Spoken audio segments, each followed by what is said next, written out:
حضرت عمر کا زمانہ ہے، آپ جانتے ہیں ہاتھ میں کوڑا رکھتے تھے، تو آپ جا رہے تھے، ایک شرابی تھا، ہاتھ میں اس نے بوتل شراب کی پکڑی تھی، گلی کا موڑ کاٹا اس نے تو آگے حضرت عمر نظر آئے۔ حضرت عمر تو موقع پہ سزا دیتے تھے، ہاتھ میں درہ پکڑا ہے تو اس نے دل ہی دل میں کہا مالک عمر کے قہر سے بچا لے، پکی توبہ کرتا ہوں آج کے بعد شراب نہیں پیوں گا، اور جلدی سے وہ شراب کی بوتل بکل میں بغل میں دبا لی۔ حضرت عمر بھی سر پہ پہنچ گئے اور جھڑک کے کہا کہ یہ تیرے پاس کیا ہے؟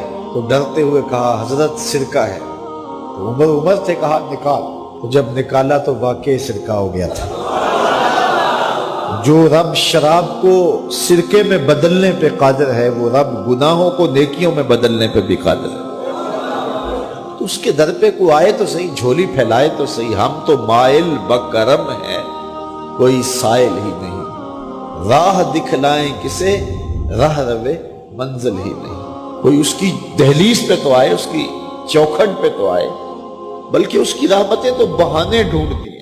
بشر حافی ایک بہت بڑے شرابی تھے اور زندگی شراب کے نشے میں دھت گزرتی تھی۔ ایک دن گلی سے گزر رہے تھے، کاغذ کا ایک ٹکڑا دیکھا، اس پہ رب کا نام لکھا تھا۔ یار بندہ گناہ گار ہو بے ادب نہ ہو، گناہ گار ہو بے ادب نہ ہو۔ تو کاغذ کے ٹکڑے پہ رب کا نام لکھا تھا، اس کو اٹھایا، چوما، صاف کیا، خوشبو لگائی اور اونچی جگہ پہ رکھ دیا کہ یہ میرے رب کا نام ہے، اور شراب پینے پھر میخانے میں چلے گئے۔ وقت کے ولی کو الہام ہوا، جا ڈھونڈ بشر کو اور میرا سلام دے، اور اسے کہہ کہ تیرے رب نے تیرے سارے گناہ معاف کر دیے۔ نکلا، پوچھا بشر کون ہے؟ لوگوں نے کہا وہ تو بہت بڑا شرابی ہے۔ اللہ اکبر۔ گھر پوچھا، کہا وہ شراب خانے میں۔ شراب خانے میں پیچھے چلے گئے۔ وقت کا ولی اللہ شراب خانے کے دروازے پہ دستک دے رہا ہے۔ اندر سے آواز آئی، کون؟ نام بتایا، کہا میں بشر کو ملنا چاہتا ہوں۔ کہا وہ تو نشے میں دھت پڑا ہے۔ ساقی میخانہ نے کہا کہ وہ تو نشے میں دھت پڑا ہے، کہا اسے ملنے آیا۔ تو اس نے جا کے کہا کہ باہر تیرا کوئی مہمان ہے۔ تو بشر نشے میں ہی ڈولتا ہوا ننگے پاؤں دروازے پہ آیا۔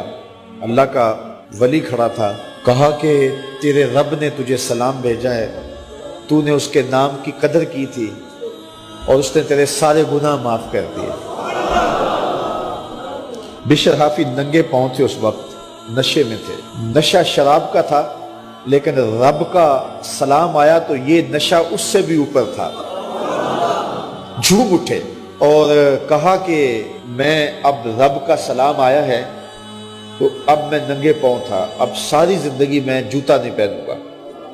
عربی میں حافی ننگے پاؤں والے کو کہتے ہیں، تو بشر حافی کو بشر حافی اس لیے کہتے ہیں کہ وہ ساری زندگی پھر برہنہ پا رہے، انہوں نے کبھی بھی جوتا نہیں پہنا تھا، زندگی بدل گئی لیکن پاؤں میں جوتے نہیں پہنتے تھے کہ میرے رب کا سندیسہ جب میرے نام آیا تھا، میری جب تقدیر بدلی تھی، میرے رب نے جب مجھے محبت نامہ بھیجا تھا، مجھے سلام بھیجا تھا، پیغام بھیجا تھا، تو میرے پاؤں میں جوتا نہیں تھا۔ تو بشر حافی جوتا نہیں پہنتے تھے، تو رب نے کرم یہ کیا کہ بشر حافی نے گھر سے مسجد میں جانے کے لیے جو راستہ اختیار کرنا ہوتا تھا، اس راستے پر جانور گوبر نہیں کیا کرتے تھے، جانور لیت نہیں کیا کرتے تھے۔ یہ بشر حافی کی گزرگاہ ہے۔ ایک دن ایک شخص آیا تو جس راستے سے بشر حافی گزرتے تھے تو وہاں کسی جانور کا گوبر پڑا ہوا تھا۔ اس نے بلند آواز سے کہا، ایھا الناس، لوگوں سن لو، بشر حافی انتقال کر گئے۔ لوگوں نے کہا تمہیں کس نے بتایا ہے؟ کہا یہ گوبر پڑا ہوا ہے، اس کا مطلب ہے کہ آج بشر حافی اس گلی سے نہیں گزریں گے۔ تو جب پتہ کیا گیا تو حضرت بشر حافی کا واقعہ انتقال ہو گیا۔ کوئی سچی توبہ کرے تو صحیح، کوئی اس کی دہلیز تو آئے تو صحیح۔ ہم تو مائل بکرم ہیں، کوئی سائل ہی نہیں، راہ دکھلائیں کسے راہ روے منزل ہی نہیں۔ کوئی جھولی تو پھیلائے، وہ تو کریم ہے، اس کی تو رحمتیں آواز دے رہی ہیں، یا ایھا الانسان ما غرک بربک الکریم، او بھاگے ہوئے انسان آجا پلٹ کے، تیرا رب بڑا کریم ہے۔